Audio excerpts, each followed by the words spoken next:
Hello friends, I am Chevee. Welcome to my shed. How are you today? How's life in your world? How's things where you are? Hope it's all great and wonderful, and I hope that, you're warm, because it is freaking cold here. It's been cold here for a little while.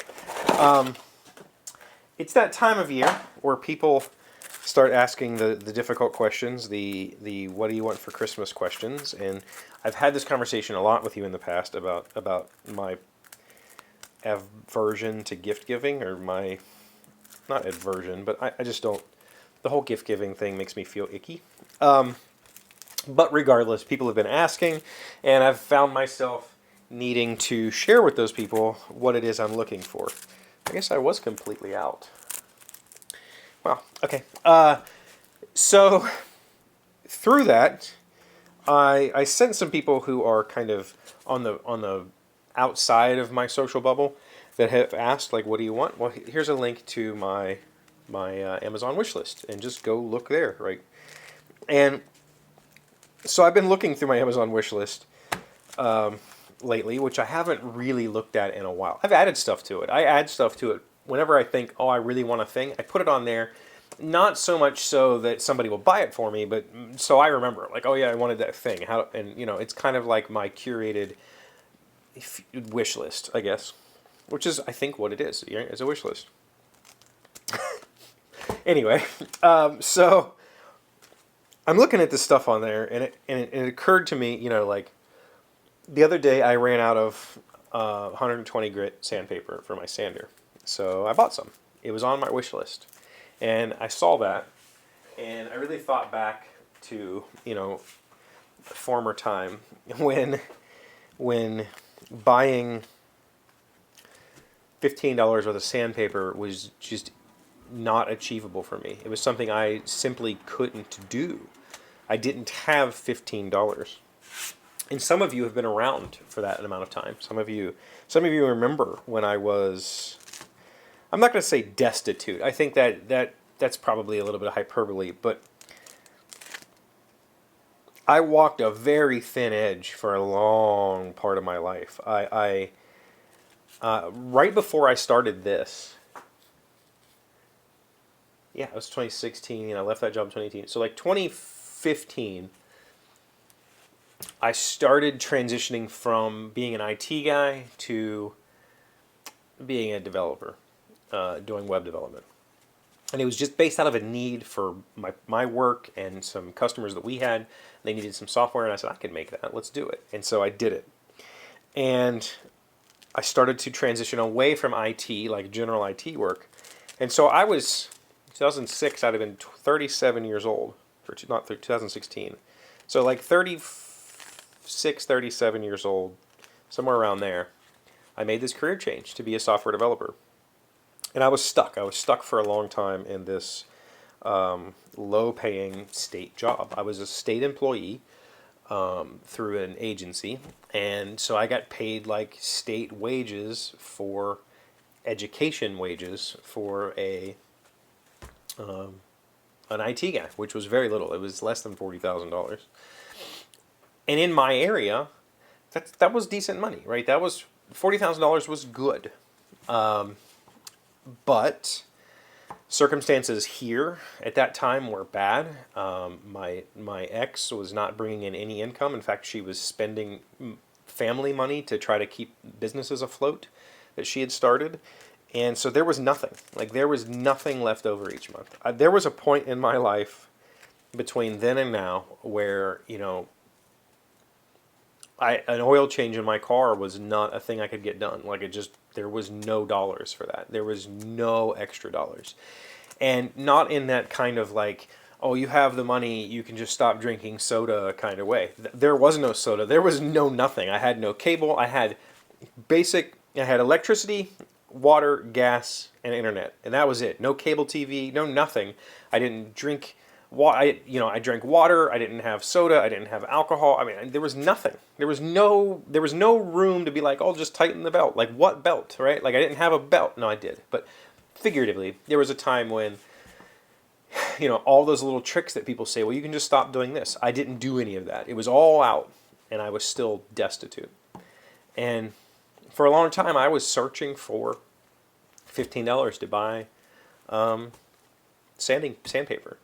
For a long time, I was searching for a way to supplement my income because I was stuck in a job that couldn't pay me more because that's the state wage for that type of employment.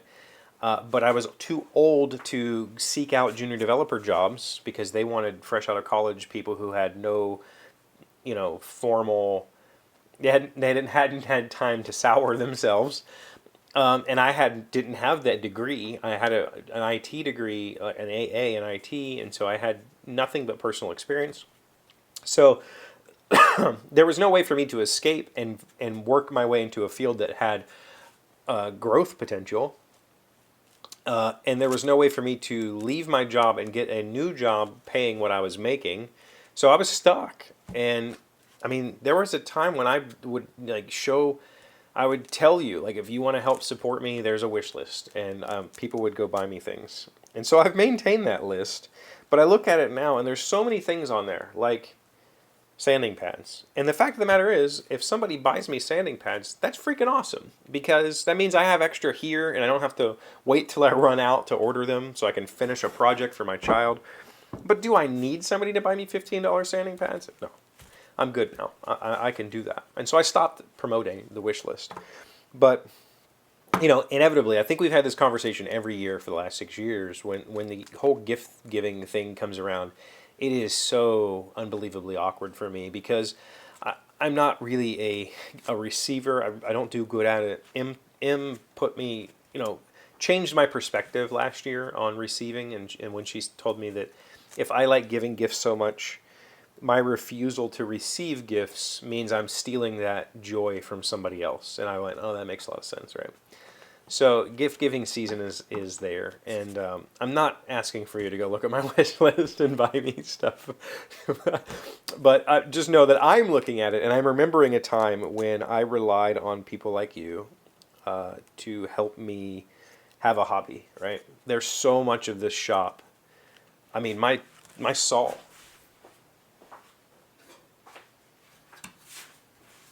I have this plaque on the front of my saw. Hopefully you can see it. That reminds me who bought it. Because I couldn't afford that saw. I couldn't afford any of it. But some of you gave me money to pay for that. Most of these tools in here were either free or were only available because people like you helped me. And, when we talked the other day about me being, I guess open and available on the internet or whatever, and I talked about how much I haven't been doing that lately, and I've been enjoying it. I have to stop and think about the people that made this journey super duper special because they helped me live a fulfilling life when I couldn't afford it myself. And I think that's really powerful, right? And I hope that, I've only been okay financially for the last few months, and but I'm hoping that in the future I can kind of spread that wealth around a little bit and help other people because it's. I'm getting choked up just thinking about it, right? So anyway, I don't know what this was about, but just know that looking at my Amazon wish list reminded me of how awesome you guys have been to me over the years, and how much how much stress I've had taken off of my shoulders by people who have held me up and said, "Let's do this together." That means the world. So thank you for that. What a weird day. What a weird episode. Thank you, though, for being here, as always. Thank you for liking, commenting, subscribing, being amazing friends and wonderful people. I really appreciate you, and I'll see you again tomorrow. Today's word you should know to sound smart is indefatigable, an adjective meaning capable of continuing along one's current course of action without wavering, tiring, or faltering. We are truly indefatigable in providing for the needs of the body, but we starve the soul. Ellen Wood, a British playwright. Indefatigable. Indefatigable. That's what the pronunciation key says. Indefatigable. Emphasis on the T. Indefatigable. Indefatigable? Indefatigable? I don't know. That's a weird word.